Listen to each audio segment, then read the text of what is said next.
The best time to harvest hostas is when they are the size of a spear shape, almost like an asparagus coming up, but you can still harvest them and eat them when the leaves are furled out like this. You can cut them by the base of the shoot, so the base of the stem basically, and you want to get pretty close to the soil. To prepare the soup, you add free-range chicken, but regular store-bought chicken is fine. Free-range just tastes better to me in my opinion. You can add any kind of onion, but I had spring onions in my garden, so I added that. You can slice some gingers and add it in there, but you can do any kind of pepper that you choose to do. These are just the kind of seasonings that I have on hand.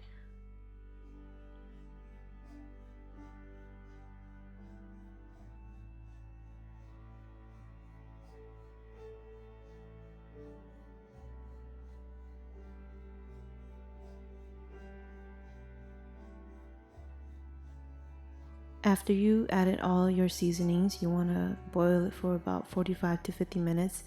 I actually didn't show this part, but I added some rehydrated shiitake mushroom, about 20 minutes left while the stock was cooking. 3.5 cups of all-purpose flour, about a teaspoon of salt, and 1 cup of warm water. You want the water to be pretty warm so that it will make the dough soft and pliable.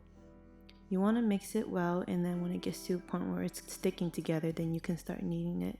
You knead it for about 5 to 6 minutes, kind of scraping the bowl with the dough. And once you get it to a pretty rough looking ball, you want to let it rest for about 25 minutes. When you let it rest for a little bit, it allows the gluten to do its work, and then it will make it really easy for you to knead without having to put so much effort into kneading the dough. And you just want to knead it for a couple minutes just to make it smooth, then let it rest for about 5 minutes. Go ahead and flatten the dough out with your hands first, and then you can use the rolling pin once you feel like it's flat enough where you need to really use the rolling pin to roll it out. Generously rub it with oil on both sides. You want to make sure that it's pretty coated and even on the edge of the dough so that the dough doesn't dry out when you're letting it rest while you're preparing the vegetables.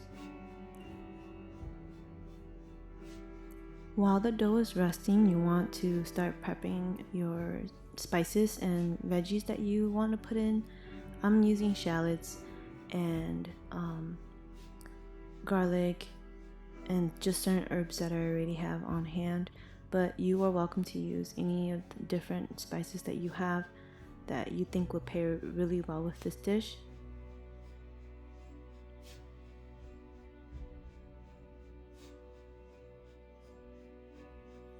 Other herbs that go really well with this dish are cilantro, culantro, bean sprouts, Thai basil, Vietnamese mint. Those kind of things go really well with it, but I didn't have any on hand, and then my seedlings are still too small, so I didn't want to harvest from my seedlings until my plants grew a little bit bigger. But like I said, you can use whatever you want.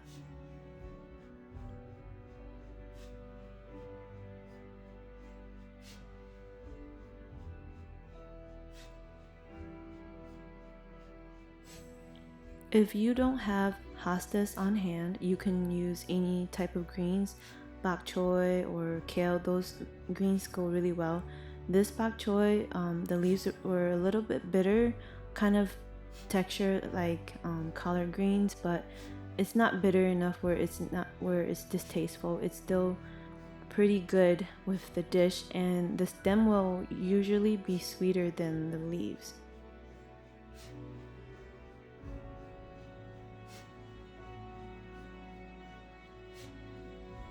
Now here comes the fun part, is the noodle making. You can use any store-bought noodles, or you can make just plain old dumplings or eat it with rice.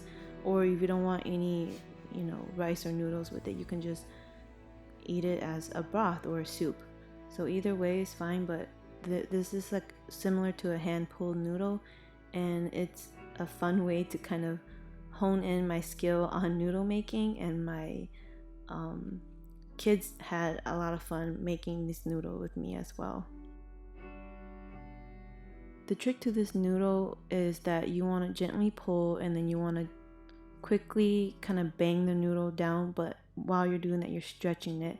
And the end parts of the dough is going to be a little bit hard to stretch, but if you just keep practicing and going at it, then you'll kind of get the feel of how the noodle is. And I cut some of my dough pretty thick, so the thicker ones are a little bit harder to work with. The thinner ones were easier to pull apart. When it comes to boiling the leaves, you want to cook down the leaves a little bit longer than the stems, because the leaves are a little bit more tough at this point. But when you do harvest it as a spear, it's not going to be this tough. Actually, you only need to boil it for about a minute or two. But if you want it softer, then boil it a little bit longer.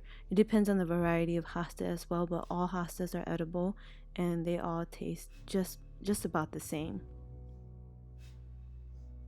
I let the dough rest just a little bit longer because I feel like the gluten wasn't rested enough. So while I was cooking the hostas, it gave it enough time and it was just perfect for the stretching part.